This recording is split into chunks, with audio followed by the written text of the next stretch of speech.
Hello everyone, this is Geeta and welcome you on to my channel. আজকের ক্লাসে আমি তোমাদেরকে প্রেপোজিশন সম্পর্কে শেখাবো। আমি প্রত্যেকটা ক্লাসে বলি যে ইংরেজিতে যখনই যে টপিকটা শিখবে, যে বিষয়টা শিখবে, সেটা এমনভাবে শিখো যাতে দ্বিতীয় দিন আবার না পড়তে হয়। আমাদের কারো কাছে এত সময় নেই যে একটা বিষয়কে বারবার বারবার রিপিট করে পড়বো, রিপিট করে দেখবো, এত সময় কারো কাছে নেই। আর স্পেশালি যদি প্রেপোজিশনের কথা বলি, তো প্রেপোজিশনের চ্যাপ্টারটা কিন্তু বিরাট, এত প্রেপোজিশন রয়েছে। এগুলিকে তুমি মুখস্থ করবে যদি এটা ভেবে থাকো, ইম্পসিবল। তুমি পারবে না, আজকে মুখস্থ করবে কালকে ভুলে যাবে।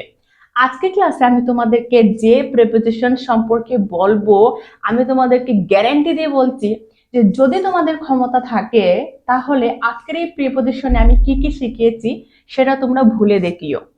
আমি তোমাদেরকে প্রতিজ্ঞা করে বলছি যে তোমাদের নিশ্চয়ই সাকসেস আসবে। তোমরা এই ক্লাসটা মনোযোগ সহকারে দেখো, তোমরা অনেক কিছু শিখতে পারবে, অনেক কিছু জানতে পারবে, এবং আগামী দিনে যখন তুমি ইংলিশে কথা বলবে তখন আজকের এই ক্লাসটা তোমার কাছে খুবই সাপোর্টিভ হবে। তাহলে চলো আর সময় নষ্ট করব না, without wasting time, let's get started the class. সবচেয়ে প্রথমে এটা দেখো, আমি তোমাদেরকে আজকে ক্লাসে শেখাবো প্রেপোজিশন অন এর ব্যবহার। অন আমরা কোথায় ব্যবহার করি? অনের সবচেয়ে বিখ্যাত ব্যবহারটা হচ্ছে অন আমরা কোনো কিছুর উপরে উঠতে ব্যবহার করি। ঠিক আছে? তো উপরে বলতে কতটুকু উপরে? এই হাত থেকে এতটুকু উপরে নাকি অতটুকু উপরে? না, যখন কোনো কিছুর উপরে বুঝি এবং সেই জিনিসটা মানে তার সারফেসের সঙ্গে এইভাবে লেগে আছে, যেমন এই মার্কার পেনটা আমার হাতের উপরে আছে, this marker pen is on my hand. হাতের উপরে আছে অথচ ছুঁয়ে আছে, এইরকম বুঝাইলে আমরা অন প্রেপোজিশন ব্যবহার করি। প্রথমত অন টাচ করা অবস্থায়, অর্থাৎ স্পর্শ আছে, এইরকম বুঝালে আমরা অন ব্যবহার করি। যেমন the picture is dash the table, কি হবে? The picture is on the table, অর্থাৎ ছবিটি টেবিলের উপরে আছে। মানে ঠিক টেবিল আছে, টেবিলের সারফেসের উপরে ছবিটা রাখা আছে। তারপরে দেখো the story is dash the page. Okay, এবার এই সেন্টেন্সটা বুঝবো তার আগে আমি তোমাদেরকে আরো কনসেপ্ট ক্লিয়ার করার জন্য বলছি। অন প্রিপোজিশনটা আমরা তারিখ অথবা বার, বার মানে কি রে? বার মানে হচ্ছে ডে। হ্যাঁ, তো বার মানে হচ্ছে ডে আর তারিখ মানে হচ্ছে ডেট। যেমন ধরো আমি বললাম যে অন অন 26 জানুয়ারি, অন 26 জানুয়ারি মানে জানুয়ারি মাসের 26 তারিখ।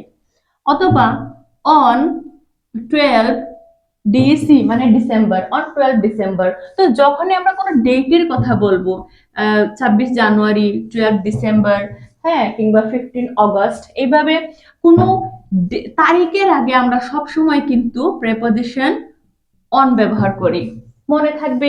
আরেকটা কি বলেছি? বার।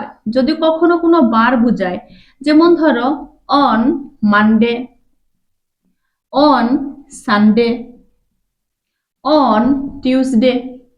তো যখনই কোনো দিন বুঝাবে, যখন কোনো দিন বা বার বুঝাবে, সেই দিন বা বারের আগেও কিন্তু আমরা প্রেপোজিশন অন ব্যবহার করি। মনে থাকবে? ভুলবে কখনো? নিশ্চয়ই ভুলবে না। কেমন লাগছে ক্লাসটা কমেন্টে অবশ্যই আমাকে লিখে জানিও। এবার দেখো, এখানে একটা সেন্টেন্স লিখেছি, the story is dash the page. ওর গল্পটি পেজে আছে।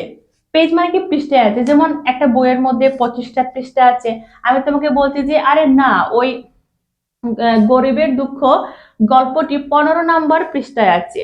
তাহলে এখানে যখন আমরা পেজ পাবো, যখন কোনো বইয়ের পেজ বা পৃষ্ঠা সম্পর্কে কথা হবে, পেজের আগে সবসময় প্রেপোজিশন অন বসে, এটা মনে রাখবে। ঠিক আছে? The story is on the page, অর্থাৎ গল্পটি এই পেজ, অন দিস বলি তাহলে ভালো হবে, on this page. The story is on this page মানে গল্পটি এই পৃষ্ঠায় আছে। এখানে আরেকটা জিনিস মনে রাখি, পেজ এর জন্য আমরা সবসময় প্রেপোজিশন অন ব্যবহার করি। আবার যদি আমরা কখনো এইজের কথা বলি, এজ মানে কি? বয়স। যদি এইজের কথা বলি তাহলে এইজের আগে সবসময় প্রেপোজিশন কিন্তু এট বসে, এট দ্য এজ অফ। বয়সে। তো যদি পেজের কথা বলি প্রেপোজিশন অন বসে, আর যদি এইজের কথা বলি তাহলে প্রেপোজিশন এট বসে। মনে থাকবে? চলো এবার পরেরটা দেখি। she hate dash his face।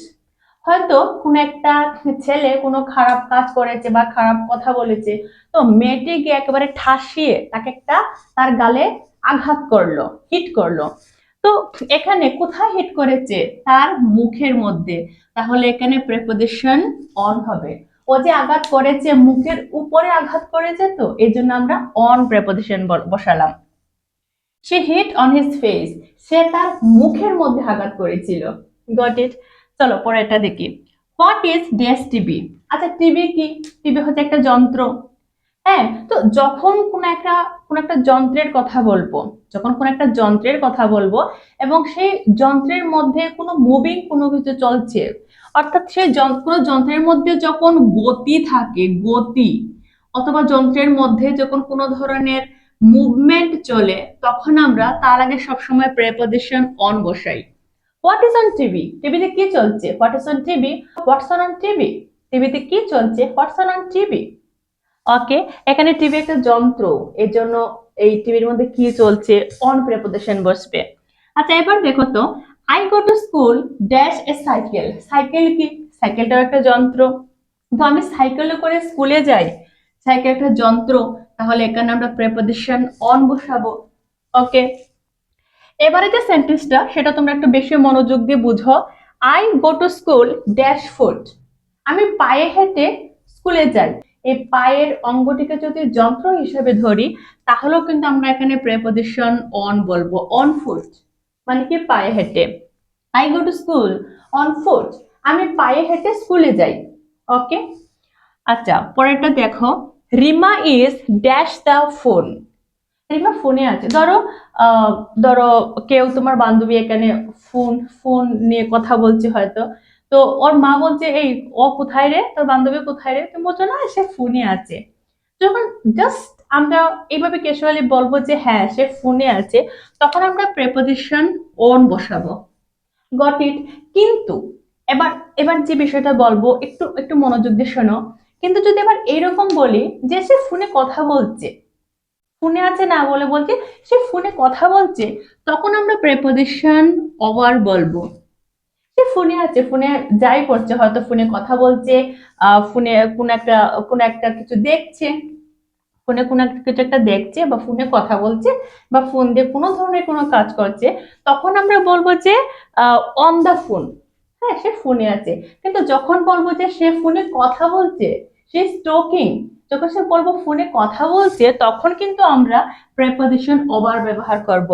Lakshmi is over the phone মানে লক্ষ্মী ফোনে কথা বলছে। ওকে, চলো এবার পরেরটা দেখি। Agartala is situated dash Howrah river. Agartala Howrah রিভারের পাশ দিয়ে, অর্থাৎ অর্থাৎ আগরতলার পাশ দিয়ে হাওড়া রিভারটা গেছে, হাওড়া নদীটা গেছে। আচ্ছা এখানে সিচুয়েটেড মানে কি? অবস্থান করে। কার পাশ দিয়ে? হাওড়া রিভারের পাশ দিয়ে। যখন কোনো কিছুর পাশ দিয়ে যায় এরকম বোঝায় এবং সেখানে সিচুয়েটেড শব্দটা থাকে, সিচুয়েটেড এর পরে সবসময় প্রেপোজিশন অন বসে। এটা মনে রাখবে, সিচুয়েটেড এর পরে সবসময় প্রেপোজিশন অন বসে। ওকে, তারপরে দেখো, Mumbai city is located dash the sea শোর। অর্থাৎ মুম্বাই শহর সমুদ্রের সৈকত বা সমুদ্রের তীরবর্তী জায়গায় গড়ে উঠেছে। এটা আমরা সবাই জানি যে মুম্বাই শহর সমুদ্রের তীরবর্তী জায়গায় গড়ে উঠেছে। এখানে কি? সমুদ্রের তীরবর্তী। আচ্ছা এই যে হাওড়া নদী, এটা কি বলতো? এটা এক ধরনের কি? এটা হচ্ছে এক ধরনের কি বলবো, এটা একটা প্লেস। এটাকে একটা প্লেস বলতে পারি। PLAC place. হ্যাঁ এটা একটা প্লেস বলতে পারি। সি শোর এটাও একটা প্লেস হিসেবে যদি আমি ধরি, তাহলে দেখো এই মুম্বাই শহর কোথায় গড়ে উঠেছে? সি শোর, সমুদ্র সৈকতের তীরে। তো এইভাবে সিচুয়েটেড অন হবে, আবার লোকেটেড এর পরেও কিন্তু সবসময় প্রেপোজিশন অন বসে। এখানে বাকি সেন্টেন্সটা বাদ দিয়ে দাও, খালি এতটুকু যদি মনে রাখো তাও পারবে। সিচুয়েটেড অন হবে, লোকেটেড অন হবে। ঠিক আছে, চলো আর একটা এক্সাম্পল দেখি। I am watching dancing dash TV. আমি টিভিতে নাচ দেখছি। তাহলে আমি আগেই বলেছিলাম টিভি, টিভি কি, টিভিতে কোন একটা জিনিস চলছে মানে টিভিটা এখন মুভিকে আছে। এই যে আগে বলেছিলাম টিভি এটা যেহেতু যন্ত্র, যন্ত্র এই জন্য তার আগে আমরা প্রিপোজিশন অন ব্যবহার করব। আই হোপ যে তোমরা আজকের ক্লাসে অন প্রিপোজিশনের ব্যবহার যা যা আমি এই বোর্ডে দেখিয়েছি সেগুলো তোমরা ভুলবে না। যদি ভিডিওটি তোমাদের সত্যি উপকারে আসে তাহলে অবশ্যই একটা লাইক করবে।